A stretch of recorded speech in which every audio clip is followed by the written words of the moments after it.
నంద్యాల జిల్లా ప్రభుత్వ మెడికల్ కాలేజీలను ప్రైవేటీకరణ చేస్తే ఉద్యమం తప్పదని కూటమికి అల్టిమేటం జారీ చేసిన ఏఐఎస్ఎఫ్ ప్రజల ఆరోగ్యం పట్ల, పేద విద్యార్థుల పట్ల అలసత్వం విడకపోతే తమ పోరాటంతో కూటమి ప్రభుత్వాన్ని గద్దె దించుతామని హెచ్చరించారు. ఏపీలో విద్యారంగ సమస్యల పరిష్కారానికై ఇచ్చాపురం నుండి హిందూపురం వరకు ఏఐఎస్ఎఫ్ రాష్ట్ర వ్యాప్త బస్సు యాత్ర నేడు నంద్యాలకు చేరుకుంది.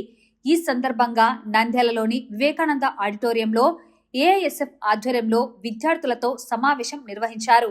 సమావేశానికి హాజరైన CPI, CPM, YCP, SDPI, PDSU, ఇతర వామపక్ష పార్టీల నేతలు, ఏఐఎస్ఎఫ్ రాష్ట్ర ప్రధాన కార్యదర్శి కామ్రేడ్ బందెల నాసర్జీ, ఏఐఎస్ఎఫ్ జాతీయ మాజీ అధ్యక్షులు కామ్రేడ్ పి మురళీధర్, ఏఐఎస్ఎఫ్ రాష్ట్ర మాజీ ఉపాధ్యక్షులు కామ్రేడ్ ఎన్ రంగనాయుడు ముఖ్య అతిథులుగా పాల్గొన్నారు.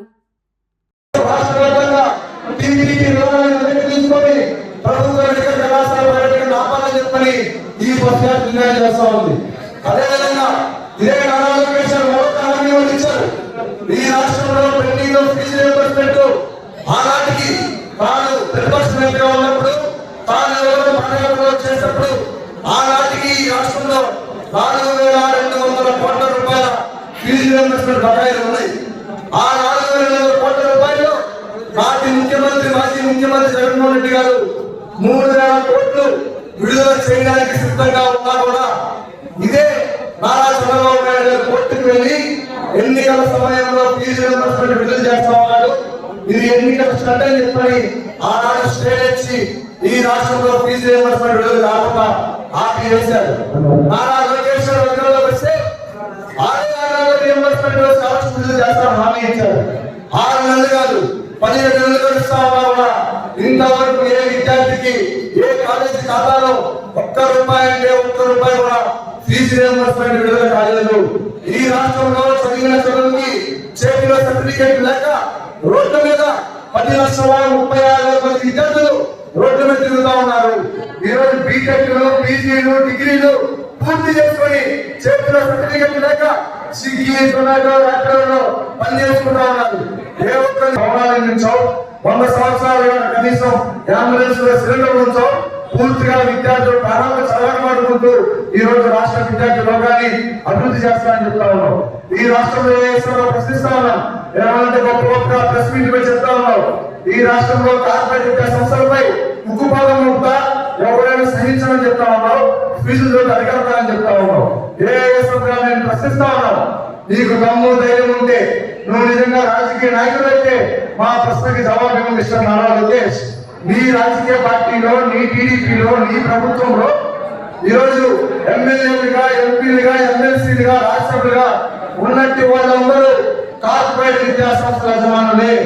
విద్యను నిలబెడుతూ రాలంపాట వేస్తూ వ్యాపారం చేసుకుంటూ అక్షరాలు ఉన్నటువంటి భాష్యం రామకృష్ణ నీ పార్టీ సానుభూతి పరుడు కావా?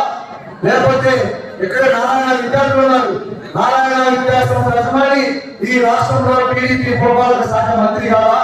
లేదా విజ్ఞాన్ యూనివర్సిటీ రామకృష్ణదేవరాయలు పల్నాడు జిల్లా టీడీపీ ఎంపీ కావా? లేదా గీతం స్మరత్ రోజు నారా చంద్రబాబు నాయుడు గారికి ఉత్తర కుమార్ నారా లోకేష్ గారి తోటలోని కాదా? లేకపోతే రోజు విశాఖపట్నం టీడీపీ ఎంపీ కాదా? అదేవిధంగా పెద్ద ఎత్తున ఎన్ఆర్ఐ విద్యా సంస్థల పేరుతో ఇంటర్మీడియట్ కాలేజీలు, బీటెక్ కాలేజీలు ఇచ్చినటువంటి ఆలపాటి రాజేంద్ర ప్రసాద్ టీడీపీ ఎమ్మెల్సీ కాదా అని చెప్పని ప్రశ్నిస్తా ఉన్నాం. ఈ రాష్ట్రంలో పూర్తిగా విద్యను వ్యాపారం చేసేవాళ్ళు నీ పార్టీలో ఉంచుకొని నువ్వు ఎవరి మీద ఈరోజు వ్యాఖ్యలు చేస్తావని చెప్పని ప్రశ్నిస్తాను.